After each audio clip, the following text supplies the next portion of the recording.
네, 말씀은 마가복음 34탄이고요. 제목은 재창조의 에바다라는 제목입니다.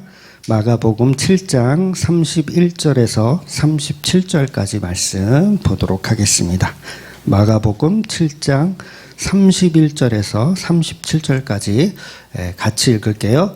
예수께서 다시 두로 지방에서 나와 시돈을 지나고 데가볼리 지방을 통과하여 갈릴리 호수에 이르심에 사람들이 귀 먹고 말 더듬는 자를 데리고 예수께 나와 안수하여 주시기를 간구하거늘 예수께서 그 사람을 따로 데리고 무리를 떠나사 손가락을 그의 양 귀에 놓고 침을 뱉아 그의 혀에 손을 대시며 하늘을 우러러 탄식하시며 그에게 이르시되 에바다 하시니 이는 열리라는 뜻이라.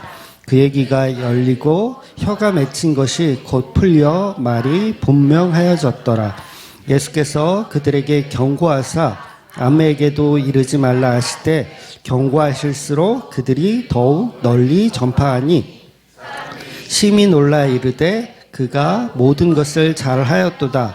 못 듣는 사람도 듣게 하고 말 못하는 사람도 말하게 한다 하니라. 아멘. 네, 지난주 우리는 그 수로보니게 여인의 딸을 예수님이 치료해 주시는 모습을 보았습니다. 예수님은 그 후에 이제 이방 지역을 이렇게 둥글게 한 바퀴를 도신 것 같아요. 그래서 갈릴리 호수 동편까지 이렇게 한 바퀴 돌아서 내려오신 것 같습니다. 이제 그때 이제 사람들이 이제 기다렸다는 듯이 귀 먹고 말 더듬는 자를 예수님께 데리고 와서 이제 안수하여 주시기를 원하는 거죠. 그러니까 병을 고쳐달라고 하는 거예요.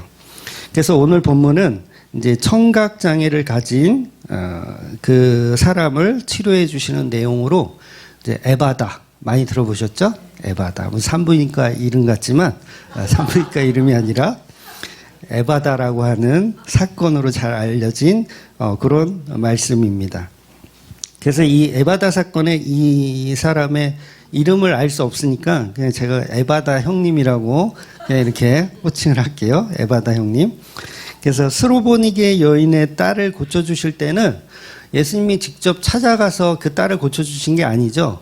그냥 말씀으로만 치료되었다, 나았다, 가봐라 이렇게만 말씀하셨어요. 그런 의미에서 보면 그 스로보니게 딸은 아무것도 한 게 없죠. 그러니까 엄마가 다 한 거죠. 이 딸은 아무것도 한 게 없어요. 그래서 본문에서도 정작 이 에바다 형님은 한 게 아무것도 없어요. 그냥 친구들인지 누군지 모르지만 지인들에 이끌려서 예수님 앞으로 그냥 온 거예요. 그러니까 이는 귀도 안 들리고 말도 못하기 때문에요. 예수님의 소문을 듣지도 못했을 거예요. 그냥 자꾸 누군가를 어디 가자고 하니까 이렇게 끌려오는 거예요. 그래서 이는 우리가 구원을 받기 위해서는 친구를 잘 만나야 된다. 또는 부모, 그러니까 엄마를 잘 둬야 된다. 그런 교훈의 이야기가 절대로 아니라 그랬어요. 왜 그러면 왜 한 게 없는데 왜 이렇게 치료받고 구원을 받느냐 했을 때 그건 철저히 이타적인 방법을 성경은 이야기하고 싶은 것이라고 했습니다. 그래서 이타적이라는 뜻은 구원은 우리의 노력과 우리의 수고로 가능한 것이 아니고 오직 타인의 다른 사람의 힘에 의해서 구원이 이루어진다는 거예요. 그래서 그 다른 사람, 타인이란 말은 우리 인간들은 할 수 없고 오직 창조주이신 그 예수, 그분만이 우리를 구원해 줄 수 있다는 거죠. 그래서 우리의 노력과 수고로 구원을 쟁취할 수 있다라고 가리키는 거는 그 잘못된 교리라고 했어요. 제가 계속 말씀드리지만 알미니안주의라고 하는 굉장히 인본주의적인 이단 사상입니다. 그래서 병고침 받은 딸에게는 이 엄마가 병고침 받은 이 스로보니 여인의 딸에게는 엄마가 예수 그리스도의 예표인 거예요. 이해가 되시죠? 예수 그리스도의 예표. 그러니까 어머니의 노력과 수고로 나는 구원받았다. 그랬을 때 그 어머니는 이 딸에게는 예수 그리스도의 예표가 되는 거예요. 그래서 이 대도시 출신의 그 그리스 출신, 헬라 출신의 여인이라 그랬잖아요. 근데 자기 딸을 위해서 갈릴리 촌놈들에게 완전히 강아지가 돼버린, 개 취급받는 인간의 자리로 내려가신 분, 우리 어머니, 그러나 그 속에 예수 그리스도가 들어있다는 거죠. 그래서 이 딸에게는 그 엄마가 바로 예수 그리스도의 예표입니다. 그래서 엄마를 통해서 누구를 만나야 돼요? 예수님을 만나야 되는 거예요. 그래서 성경에 나오는 모든 성도는 그리스도의 예표라고 할 수가 있어요. 그러니까 이게 정말 아브라함, 다윗, 많은 성도들이 성경에 기록되어 있잖아요. 근데 그 분들이 한 명 한 명이 사실은 다 예수 그리스도를 예표하고 있는 그런 사건들이고 사람들이라는 거죠. 그래서 성도는 십자가에 죽은 예수 그리스도만 증거하게 되어 있어요. 그래서 성도가 그리스도의 예표가 될 수 있는 겁니다. 그래서 수로보니게 여인도 당연히 예수님의 예표로 해석해야 되고요. 우리가 흔히 아는 그 탕자의 경우도 예수 그리스도의 예표예요. 탕자가 예수 그리스도의 예표구나. 자기의 모든 것을 탕진하는 그 탕자. 그러니까 구약의 요나도 마찬가지죠. 요나도 누구의 예표예요? 예수 그리스도의 예표. 요나가 괜히 물고기 뱃속에 괜히 들어간 게 아니에요. 예수 그리스도를 예표하기 위해서 들어간 거죠. 그래서 모든 인물과 사건들은 다 예수 그리스도를 상징하고 예표한다는 거예요. 성경 해석 너무 쉽죠? 너무 쉽죠? 네, 너무 쉬운데 이 쉬운 거를 참 많은 사람들은 몰라요. 그래서 이 본문의 에바다 형님도 이제 고침을 받고 나서 나중에 복음에 대해서 인식하고 알게 되면 이 에바다 형님이 누구의 예표로 살아가는 거예요? 예수 그리스도의 예표로 살아가는 거예요. 그래서 많은 사람들이 이 에바다 형님을 보면서 이제 예수 그리스도를 발견하게 되는 거죠. 그러면 뭐예요? 그 에바다 형님은 예수 그리스도의 예표로 살아가는 거예요. 그러니까 명확하게 저와 여러분도 사실 예수 그리스도의 예표로 살아가셔야 돼요. 그러니까 다른 사람이 여러분을 봤을 때 저분을 통해서 예수 그리스도를 발견할 수 있어야 된다는 거죠. 왜냐하면 성도이기 때문에 그래요. 그래서 내 몸을 보고 뭐예요? 내 몸. 그러니까 교회는 예수 그리스도의 몸이잖아요. 그 몸을 통해서 누구를 발견하는 거예요? 머리이신 예수님을 발견하는 거. 그게 교회의 본질이라는 거예요. 그래서 예수님은 제자를 삼으라 이런 얘기를 하셨거든요. 제자. 그 얘기는 뭐예요? 내 제자인 너를 통해서 나를 발견하게끔 나아가라 그 얘기예요. 그러니까 자기 예수 그리스도만 전하는 게 아니라 제자를 통해서 예수 그리스도를 전해라. 그래서 그걸 제자화라고 말씀하시는 거예요. 그래서 그 이야기가 전부 다 예수 그리스도를 예표하는 표지판에 관한 이야기들이라는 거죠. 여러분은 표지판입니까? 여러분의 마음에 이렇게 예수 그리스도를 가리키는 표지판들이 하나씩 다 있으십니까? 사도 바울이 그러잖아요. 나는 내 몸에 예수 그리스도의 흔적이 있노라. 이렇게 얘기하죠. 예수 그리스도의 흔적이 있노라. 그 흔적. 사도 바울이 갖고 있는 흔적을 보니까 그 흔적이 누구를 가리켜요? 예수 그리스도를 가리킨다는 거예요. 그래서 이 말은 우리가 경험하는 모든 삶이 사실은 예수 그리스도의 흔적을 이야기하고 있다는 거예요. 그래서 우리 몸이 예수 그리스도를 증언하는 거. 그래서 교회라고 하는 거죠. 예수 그리스도의 몸된 교회는 머리이신 예수님을 드러내고 있는 거. 그래서 저와 여러분이 예수 그리스도의 예표인 거죠. 그러니까 사도 바울이 예를 들어서 독사에 물렸단 말이에요. 근데도 죽지 않죠. 독사에 물렸는데 안 죽어요. 그러면 사도 바울 역시 영역이 뛰어내서 역시 안 죽으시는구나. 이렇게 해석하면 돼요, 안 돼요? 안 되는 거예요. 그리스도의 예표이셨기 때문에 안 죽으시는구나. 독사에 물린 예수님이 발 뒤꿈치를 물렸는데도 그 독사를 밟아버리시는 그 예수님을 사도 바울의 몸을 통해서 표적하고 있구나라고 해석을 해야 맞는 해석이 되더라는 거죠. 그래서 사도 바울이 예를 들면 봐라 이게 그 옛날에 내가 독사에 물렸던 그 자국이다. 이게 뭐예요? 예수 그리스도의 흔적을 보여주는 거죠. 내가 이만큼 영역이 뛰어내서 나는 안 죽었어. 이게 아니라 예수 그리스도의 흔적을 보여줘야 한다는 거죠.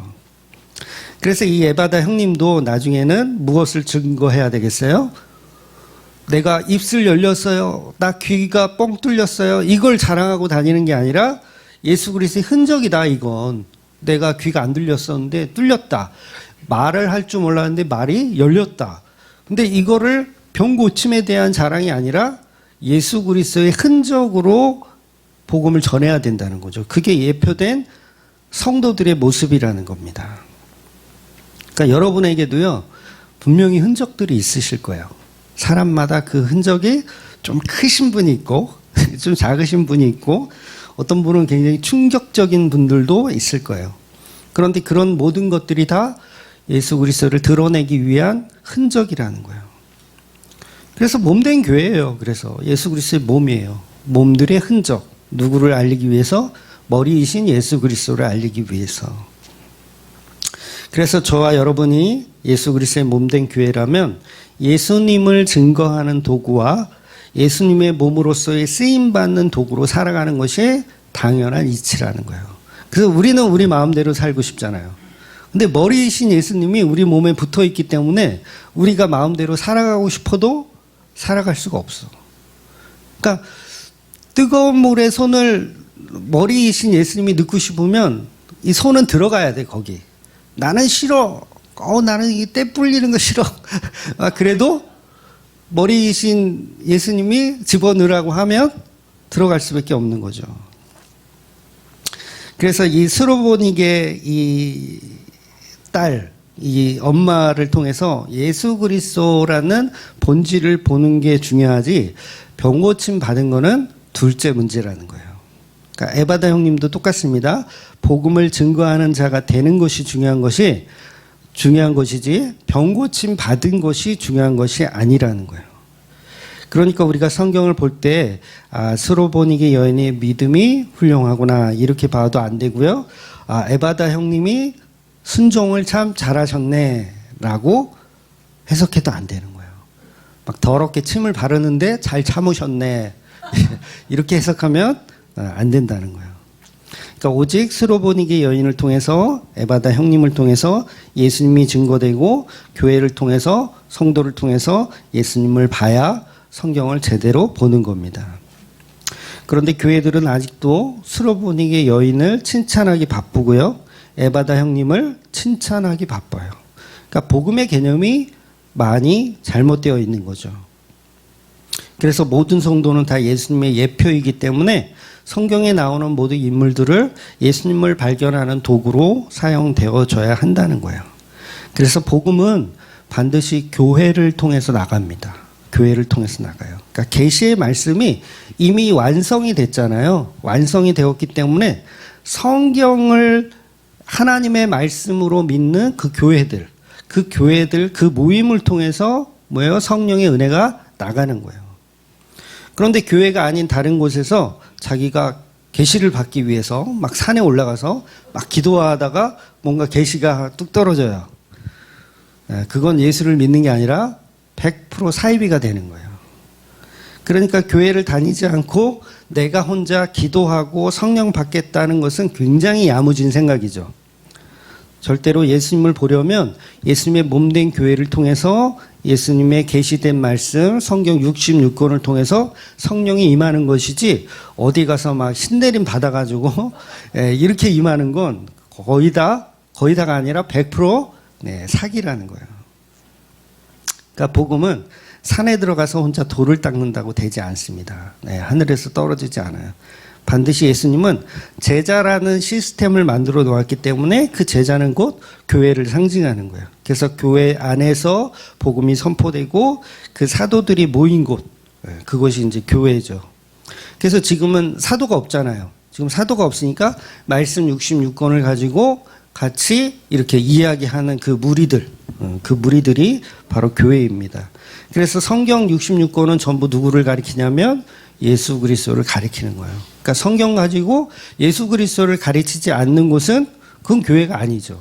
성경 66권을 가지고 오직 예수 그리스도를 드러내고 있는 그 교회에서 선포되는 말씀이 진정한 진리의 말씀이라는 거죠. 그래서 오늘 본문은 예수님이 알아듣는 귀에 관한 이야기, 예수님을 알아듣는 귀에 관한 이야기, 예수님이라는 복음을 입으로 말할 수 있는 것에 관한 이야기를 하고 있어요. 그래서 이제 본문을 좀 자세히 보면 이 에바다 형님도 지난주처럼 그 자리에서 즉시 고쳐주시면 될 텐데 에바다 형님을 예수님이 따로 데리고 간단 말이에요. 따로 데리고 무리들이 없는 곳으로, 사람들이 없는 곳으로 따로 데리고 가서 고쳐주세요. 굉장히 특이하죠. 그러니까 그 자리에서 하시면 되는데 왜 이렇게 하실까? 왜 이렇게 은밀하게 하실까? 그래서 본문 36절에도 계속해서 비밀로 해라 이런 말씀 하시거든요. 비밀로 해라. 절대 말하지 말라. 이런 말을 자꾸 하세요. 그래서 우리가 그동안 이제 쭉 살펴봤는데 예수님이 기적을 베푸시고 나서 매번 비밀로 하라는 것에는 이제 몇 가지 이유가 있었죠. 그 첫 번째가 뭐냐면 예수님이 십자가에 달려 죽으실 때가 아직 되지가 않아서예요. 그러니까 기적과 이적을 계속 보이면 어떤 현상이 일어나냐면 로마로부터 혁명가라는 누명을 쓸 수 있어요. 그러니까 이게 굉장히 중요한 거거든요. 로마가 딱 봤을 때, 저 사람이 막 기적을 일으키고 막 그러면 얘네들이 예수님을 이게 왕으로 막 추대하고 혁명가로 막 만들 수 있잖아요. 그러면 로마가 예수님을 타겟해서 죽일 수 있겠죠. 근데 예수님은 절대로요, 이방인 손에 죽으면 안 되거든요.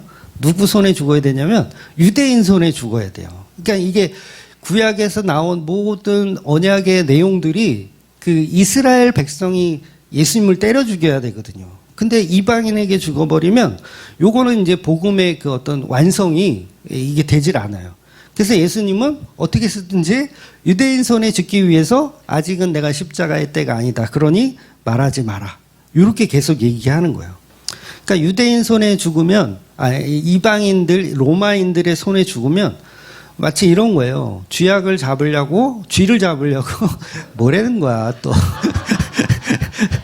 쥐를 잡으려고 쥐약을 풀었는데 옆집 개가 먹고 죽는 경우 많잖아요. 옛날에 보면. 우리 그 시골에는 그런 일이 종종 있었어요. 개들이 갑자기 거품 물고 막 쓰러지고. 그래서 그 예수님은 이스라엘에게 미움을 받아서 이제 마저 죽으셔야 되는데 자꾸 기적을 베풀면 로마인들에게 죽을 수 있기 때문에 예수님은 비밀로 하라고 당부를 하신 거예요. 왜냐하면 혁명가로 오해받으면 안 되기 때문이죠. 그리고 또 한 가지는 뭐냐면 이제 병고침을 받은 사람들이 예수님을 그냥 병이나 고쳐주는 어떤 그런 신내림 받은 무당으로 오해할 수 있잖아요. 그래서 예수님 잡고 소문을 내지 말아라 이렇게 말씀하시는 거예요.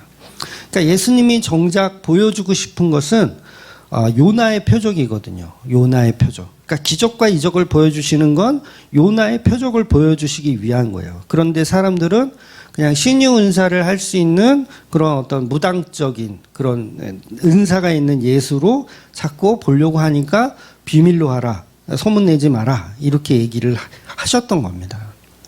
지금도 많은 교회들이, 크고 작은 교회들이 이제 치유 집회 같은 걸 막 하잖아요. 그러니까 이건 굉장히 성경을 잘못 오해하고 있는 거죠.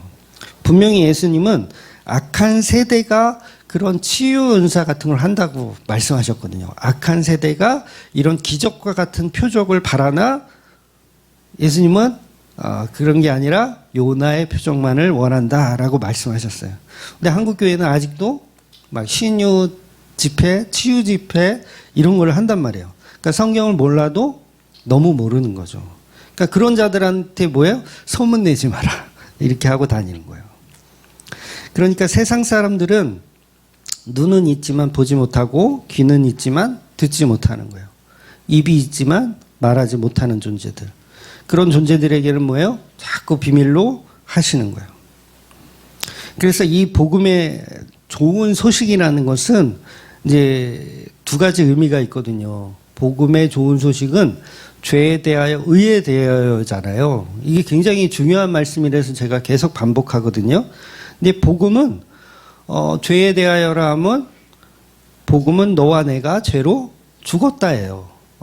너와 내가 죄로 죽었다. 그런데 거기서 끝나는 게 아니라 다시 태어났다. 다시 창조되었다. 이게 복음이에요.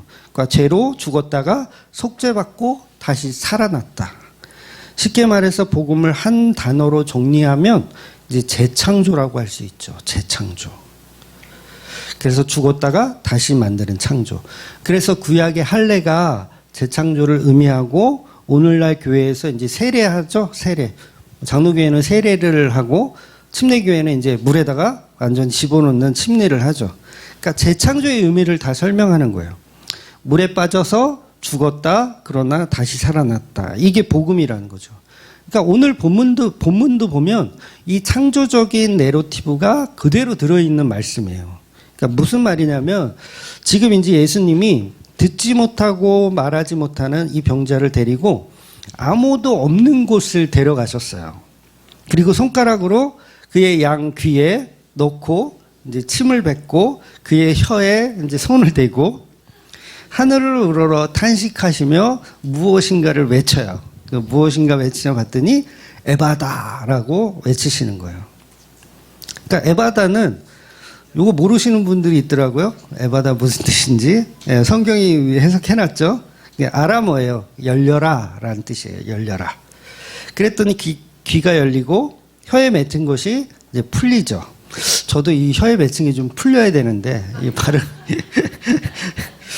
그런데 보세요. 이제 아무도 없는 곳에 데리고 가셔서 예수님이 에바다를 말씀하세요. 그 에바다의 외침을 정작 이 청각 장애인 이 형님은 예수님 에바다 외칠 때 이 에바다를 들을 수 있나요? 없나요? 없는 거예요. 여기 제 개념을 잘 이해하셔야 돼요. 에바다를 외치고 있는데 이 에바다를 들을 수 있는 사람이 없다라는 거예요. 물론 성경을 기록하기 위해서 이 당시 베드로나 몇몇의 제자들은 이 과정을 지금 목격하고 있는 것으로 보여지기는 해요. 왜냐하면 뒤에 보면 이제 보기에 좋았더라 이런 표현을 하기도 하거든요. 그러니까 사람들이 놀라고 실제로 몇 명이 따라가서 이 장면을 목격을 했겠지만 본질적으로 마가가 전하고 싶은 이 본질은 뭐냐면 아무도 없는 곳이라는 의미를 집어넣고 싶은 거예요. 아무도 없는 곳에 청각 장애인과 예수님이 둘만 있다. 요걸 표현하고 싶은 거예요. 둘만 있다. 그래서 무리들을 피하여 외진 곳에서 지금 에바다를 외치고 계시는 거. 그러니까 단둘이 있는데 예수님이 에바다를 외치는데 정작 들을 수 있는 사람은 아무도 없다는 거죠. 그런데 이 에바다의 말씀을 외치시니까 그때 어떤 현상이 일어나냐면 듣지 못했던 귀가 열리고 말하지 못했던 혀가 열리게 되는 거예요. 그러니까 이게 이제 창조의 개념을 설명하는 거죠. 즉 창세기에 나오는 창조의 사건을 보면 하나님이 아무도 없는 곳에서 창조를 시작하시잖아요. 처음에 창조할 때 아무도 없어요. 그러니까 뭐 우주도 없고 뭐 아무것도 없어. 일부러 하나님은 이제 첫째 날 이제 빛을 만드시는데 어둠 가운데 이제 빛을 만드시는데 그러시잖아요. 하나님이 빛이 있어라. 이게 소리를 지르니까 빛이 이제 쫙 하고 이제 만들어지는 거죠. 그런데 그 빛이 있어라 그 외침을 누가 듣죠? 네, 아무도 들을 존재가 없어요. 빛도 아직 만들어진 거 아니잖아요. 그러니까 빛도 만들어진 게 아니기 때문에 빛이 있어라 했을 때 그 말을 들을 수 있는 존재는 아무도 없다는 거죠. 그래서 빛이 이렇게 준비하고 있다가 빛이 있어라 그러니까 이렇게 훅 나온 건 아니죠.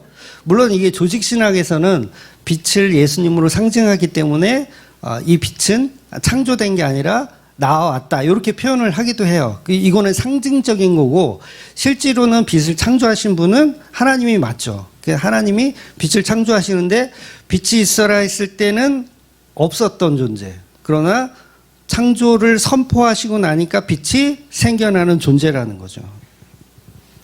그래서 빛이 있으라 할 때 그 말을 듣는 대상은 사실 없다는 거예요. 그럼 이거 굉장히 뻘쭘한 거 아닌가요? 네, 아무도 없고 아무도 듣지 않는데 빛이 있어라 하는 거예요. 그러니까 존재하지 않는 것에 존재하라고 명령하신 하나님. 이게 우리 인간의 수준으로는요, 말도 안 되고 이해가 안 되는 거예요. 여러분이 하나님이라면 굳이 빛이 있어라 이런 말을 할 필요가 없죠. 그냥 빛을 만들면 돼요. 여러분이 그림을 그리는데 예를 들어서 인물화를 그리는데 코야 생겨라 그리고 코를 막 그려요. 입아 생겨라 그리고 입을 막 그려. 이거 미친놈이죠. 이해가 되세요? 그냥 그리면 돼. 그냥 그리면 되는데 귀야 생겨라 그리고 귀를 막 그려. 미친놈인 거예요. 그런데 하나님은 아무도 듣지 못하는 그런 텅 빈 그런 텅의 공간에 소리를 내고 계신 거예요. 아무도 듣지 않는데. 그래서 이게 신의 영역이라고 하는 거예요. 인간은 절대로 텅에다가 말하는 하나님을 이해할 수가 없는 거죠. 절대로 이해가 안 돼요. 그래서 예수님이 하셨던 이 천지창조의 본문의 내용을 그대로 재현하고 계시는 거예요. 그러니까 모형이죠. 천지창조의 모형을 이 에바다 청년에게 지금 창조를 이루고 계신 거예요. 한마디로 이제 재창조를 하고 계신 거죠. 즉 듣지 못하는 피조물과 태어나지 않은 존재의 그 사실에 소통하고 있는 거예요. 이 개념이 이해되셔야 돼요. 창조되어지지 않은 존재하고 소통하고 계시다고요. 아직 만들지도 않았는데 그 존재하고 소통하고 있는 거. 그러니까 저와 여러분이 태어나기 전부터 하나님은 이미 저와 여러분과 소통하고 계셨다는 거야. 우리는 안 태어났는데 어떻게 그게 가능해? 라고 했는데 이게 하나님의 영역이라는 거죠. 그러니까 이게 어려운 말인 것 같아도 아브라함 속에 저와 여러분이 존재했다라는 거예요. 그래서 아브라함에 했던 그 소통이 저와 여러분의 소통이라는 거죠. 그러니까 하나님은 텅에게 말한 게 아니라 사실은 이제 존재하는 그 어떤 것에 말하고 계신 거고, 그 존재는 우리는 시간의 흐름 때문에 이 개념을 이해 못하지만 하나님은 그냥 혼자 미친놈처럼 이게 빛이 있어라 외친 게 아니라 실제 본인의 피조물들과 소통하고 있었다는 거죠. 어렵지 않죠? 어려우면 손을 들고. 네. 그래서 이 소통의 개념이 일방적이잖아요. 하나님의 일방적이잖아요. 우리가 언제 창조하라고 했어? 일방적이잖아요. 의견을 묻지도 따지지도 않아요. 그러니까 이 에바다 형님한테 네가 낫기를 원하느냐? 이렇게 길을 살짝 열어주셔서 물어보지 않아요. 아무도 없는 어둠에 텅에 그냥 소리 지르는 거예요. 빛이 있어라 라고. 이게 바로 창조의 개념인 거죠. 그러니까 오병이의 사건도 똑같아요. 이제 칠병이어도 이제 보겠지만 오병이의 사건 때도 떡이 없어요. 떡이 없는데 사람들을 50명씩 100명씩 무리지어 앉게 해요. 떡이 없는데. 그리고 떡이 없는 이 상태에서 뭔가를 지금 하고 계신다는 거죠. 이게 바로 창조의 개념이고 소통의 개념이라는 거예요.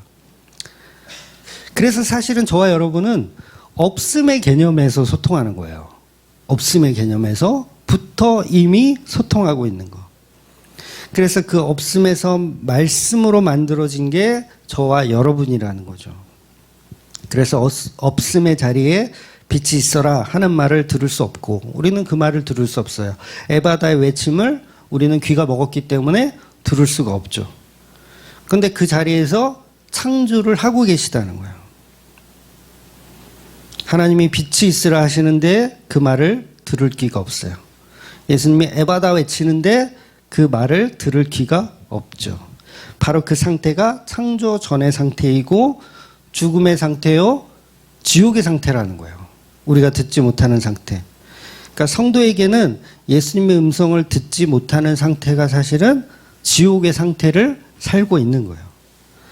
그래서 세상 사람과 성도는 차이가 뭐냐면 예수님의 말씀을 듣느냐 못 듣느냐예요.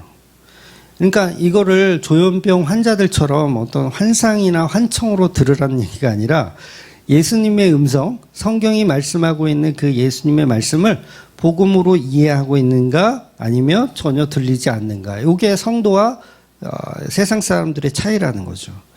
요한복음 10장을 한번 볼게요. 요한복음 10장 27절에서 28절 말씀 볼게요.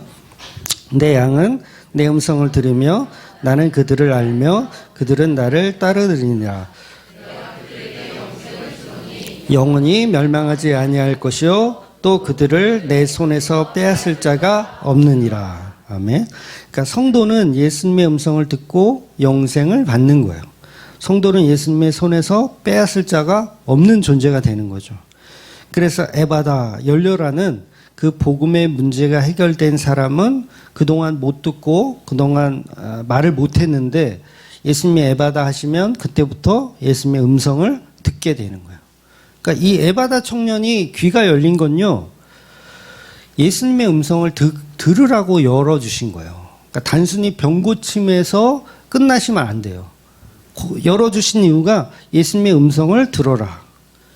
그래서 말하는 것도 마찬가지예요. 혀가 풀렸다라는 것은 이제 사도행전에서 나오는 그 혀, 불의 혀가 이게 임하신 것처럼 이제 방언이 터지는 거죠.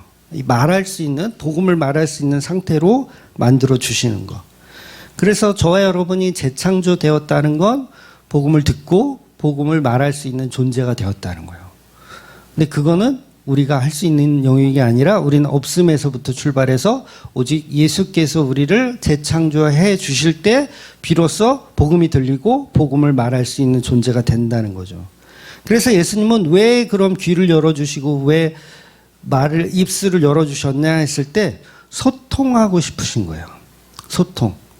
나 너희들하고 대화하고 싶다. 이런 이야기를 하시는 거죠. 그래서 지옥과도 마땅한 저와 여러분을 왜 재창조해 주셨고 왜 구원해 주셨냐면 소통하고 싶어서, 이야기하고 싶어서. 그래서 소통하자고 귀를 뚫어주신 거예요. 여러분 귀를 왜 뚫어주셨어요? 소통하자고. 입을 왜 열어주셨어요? 소통하자고. 근데 안 해, 씨.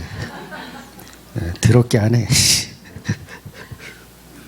그래서 구원받은 성도는 예수님과 소통이 되고 그 소통이 되는 것을 예배자로 살아간다라고 표현을 하는 거예요.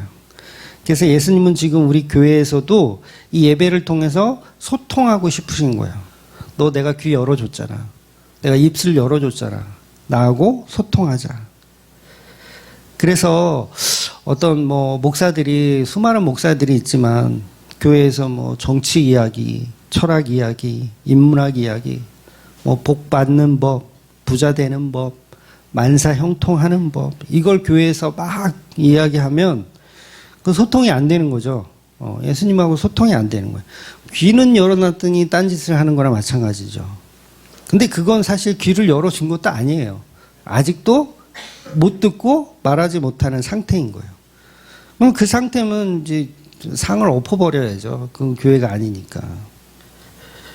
오늘이 특별히 또 대한민국이 추수감사절로 지키는 날인 거 아시죠? 네. 오늘이 추수감사절 날이에요. 그러니까 예수님이 십자가로 이루신 초막절, 네. 예수님이 십자가로 이루신 수장절, 장막절로 지켜야 되는데 십자가는 빼버려. 한국교회가. 십자가는 빼버리고 그냥 장막절, 그냥 초막절을 지켜. 그러니까 강대상에 무배추를 올려놓고 풍년에 감사하는 기우제를 드린단 말이에요.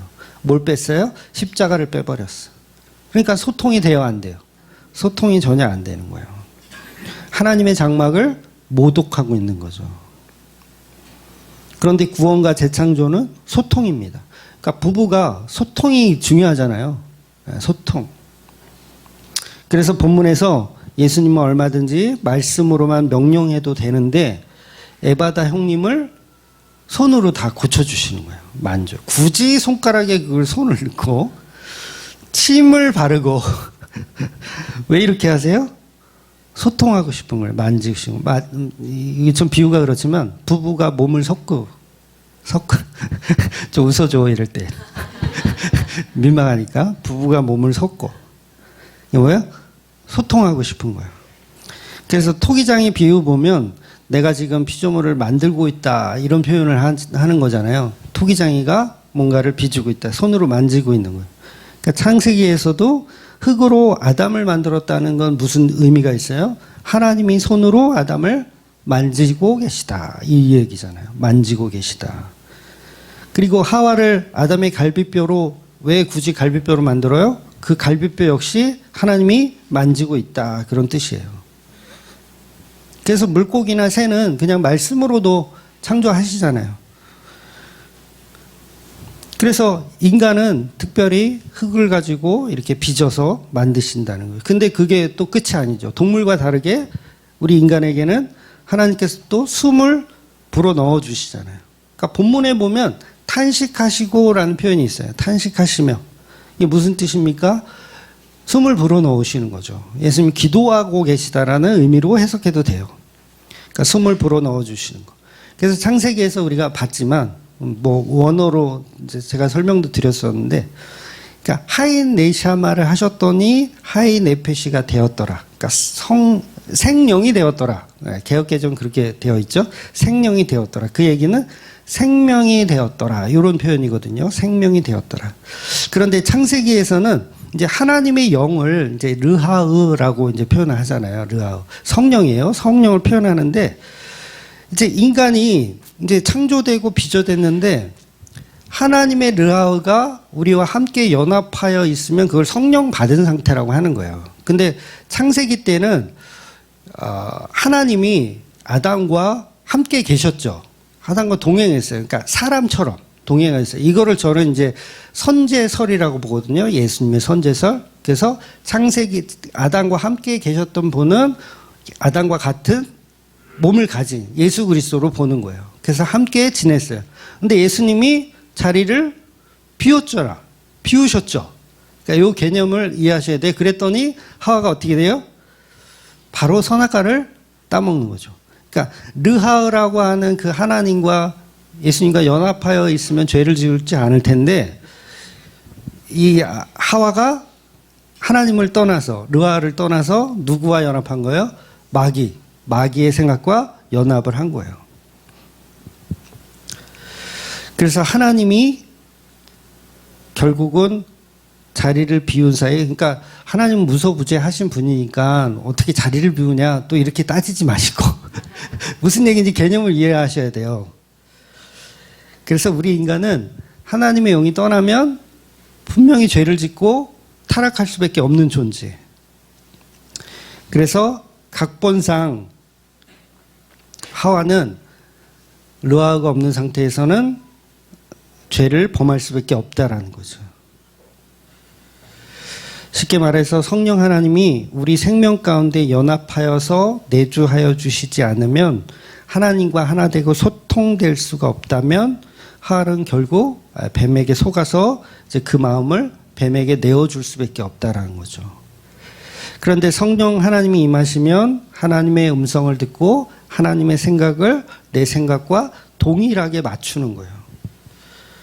그래서 성령의 은혜가 없으면 우리는 선악과를 따먹을 수밖에 없는 존재로 내려갈 수밖에 없는 겁니다. 그래서 우리가 구원받은 것은 하나님의 영이 우리를 다시 찾아오셔서 구원을 받는 거예요. 다시 찾아오셔서. 그때 예수님의 음성이 들리는 거죠.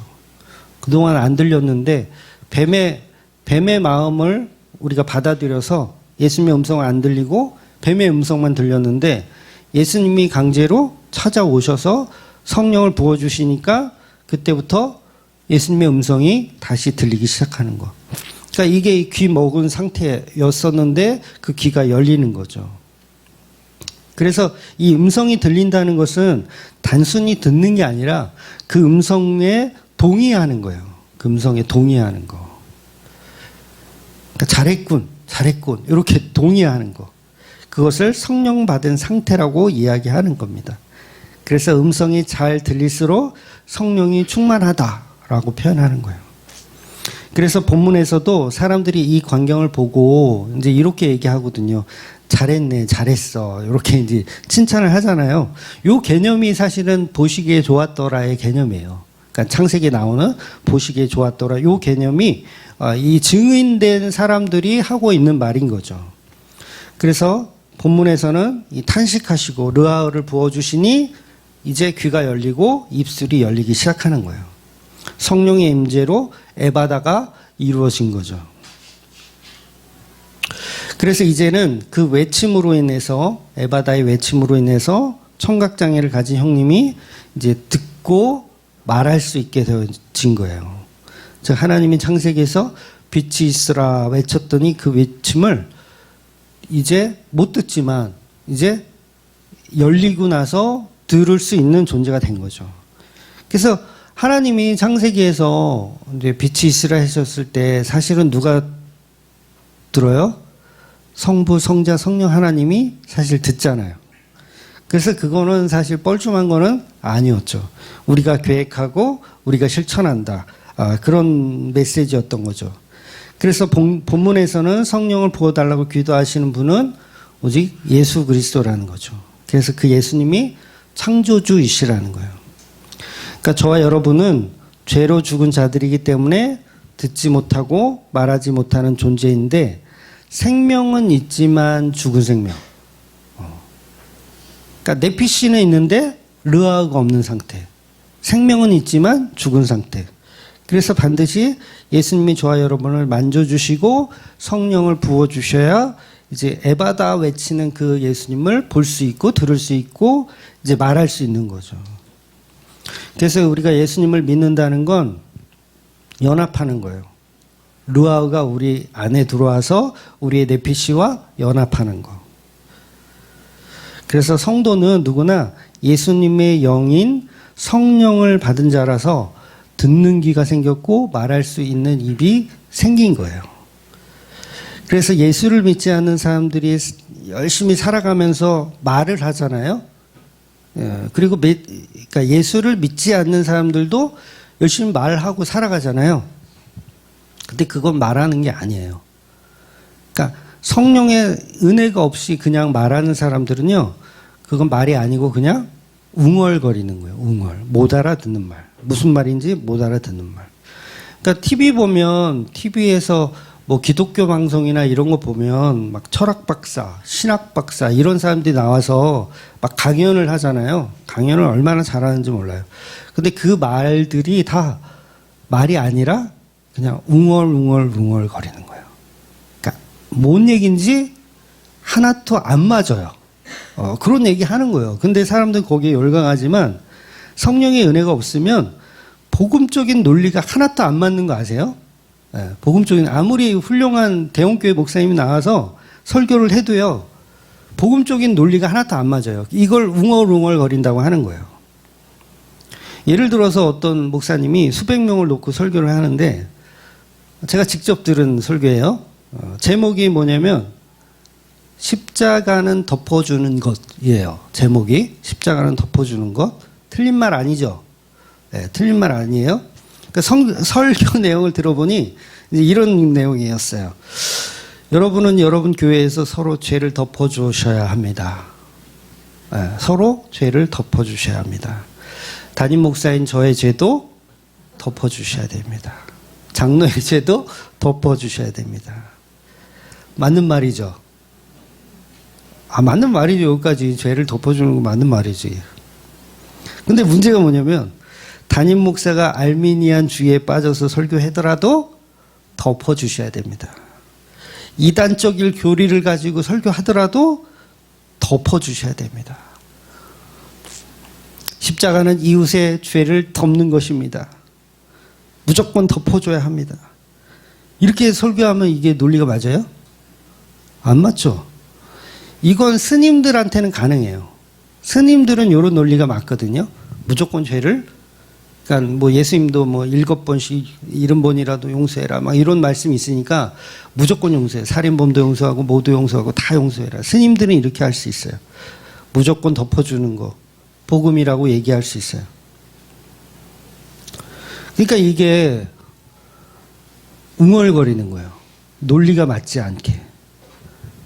말하지 못하는 자가 말을 하고 있는 거죠.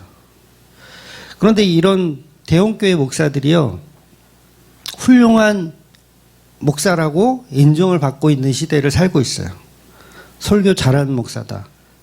다 덮어주래. 우리 목사님 너무 멋있어. 다 덮어주래. 그래서 성령의 은혜로 예수님의 영으로 치료받고 재창조가 되지 않는 사람의 말은 아무리 자기들이 복음이라고 떠들지만 그건 그냥 웅얼거리는 바울이 말하는 울리는 꽹과리에 불과한 거예요. 무조건 덮어주는 게 아니죠.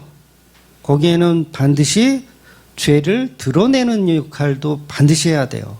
오해 잠깐 설명드릴 건데 십자가는 죄를 덮어주는 일도 하지만 죄를 드러내는 일도 한다고요.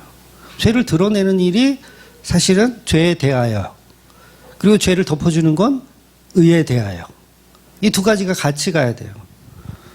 근데 한 가지만 가지고 그 논리가 맞다라고 하면 종교에서는 칭찬을 받을 수 있겠지만 결국 복음은 아니라는 거죠.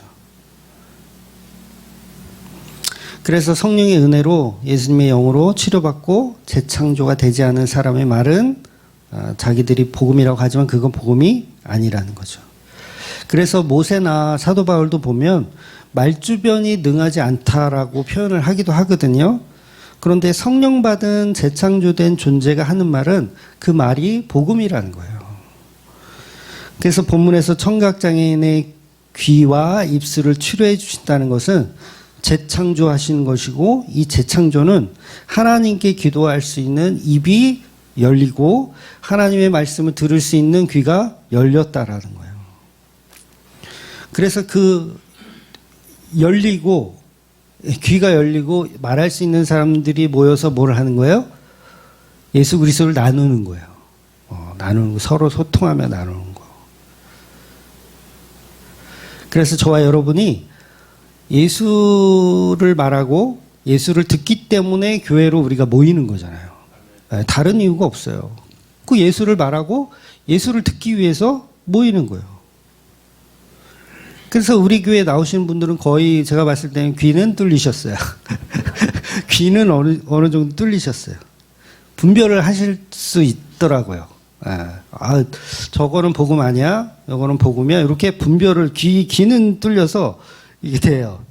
그러니까 인터넷으로 듣는 분들도 귀는 고급이 됐어. 귀는 뚫렸어. 근데 아직도 이게 말하는 걸 잘 못 하시더라고요. 약간 딴소리를 할 때가 있으세요. 그래서 영어 잘하려면 어떻게 하라 그랬어요? 영어 잘하려면 현지에 가서 현지인들과 대화를 계속 해봐야 된다 그랬잖아요. 그래서 교회는 계속 소통하는 게 그래서 중요한 것 같아요. 계속 교제하고 말하고 복음을 나누고. 그래서 어떻게 해서든 그 인터넷 성도들은 내가 욕을 좀 더 해야 되는데 어떻게든 한 달에 한 번이라도 좀 교회를 찾아가라 이렇게 계속 얘기는 하고 있는데 그냥 거기에 안주하려고 하시는 분들이 있더라고요. 그냥 인터넷으로만 들으면 되지 뭐. 그리고 더 심한 분들은 교회는 이상한 교회 다니고, 그러니까 설교는 복음적인 설교 듣고, 그런 난 도대체 이해가 안 돼. 그런 분들 왜 그러시는지 도대체 이해가 안 돼요. 그러니까 뭐냐면 아직도 귀가 안 열리고 말을 못하는 거라고 볼 수밖에 없어요. 그래서 성령께서 정말 음성을 들려주셔야 성령의 음성으로 분별하고 또 말할 수 있어야 된다는 거죠. 그래서 귀는 어느 정도 뚫렸는데 입이 잘 안 뚫리시는 분들은 계속 소통하는 방법밖에 없어요. 그러니까 교회에 와서 함께 교제하고 나누셔야 된다는 거죠. 그래서 에바다를 경험한 저와 여러분은 사는 날 동안 제발 예수님의 음성을 듣고 예수님이 그 양에게는 자기 음성이 들린다고 분명히 말씀하셨잖아요. 그 소리에 듣고 따라가셔야 된다는 거죠. 다른 소리에 따라가지 마시고 성령의 은혜로. 사실 이 분별이 어렵다면 사실 멈추는 게 좋아요. 분별이 어렵다면 멈추는 게 좋아요. 근데 몸은 여기가 있고 마음은 여기가 있고 막 이러면 안 될 것 같아요. 그래서 오직 예수님이 주시는 그 음성으로 분별하고 이거 예수님의 음성이 맞구나. 그러니까 모든 성경은 예수 그리스도로 풀리는구나. 서론에서 말씀드린 것처럼 모두가 예수 그리스도를 예표한다. 그러면 창세기부터 요한계시록 속에 숨어있는 예수가 발견되어지는 분이 귀가 열린 것이고 그분이 눈이 열린 거예요. 그러니까 그분이 이 교회의 소속인 거죠. 그분들이 교회의 소속인 거죠. 그러면 그 교회에서 같이 소통하면 나도 더 귀가 열리고 더 말할 수 있고 이런 존재가 되는 거죠. 그러니까 성령이 부어주시는 그 교회 안에서 예수 그리스도를 발견하는 저와 여러분이 되시기를 주의 이름으로 축원드리겠습니다. 아멘. 기도하겠습니다.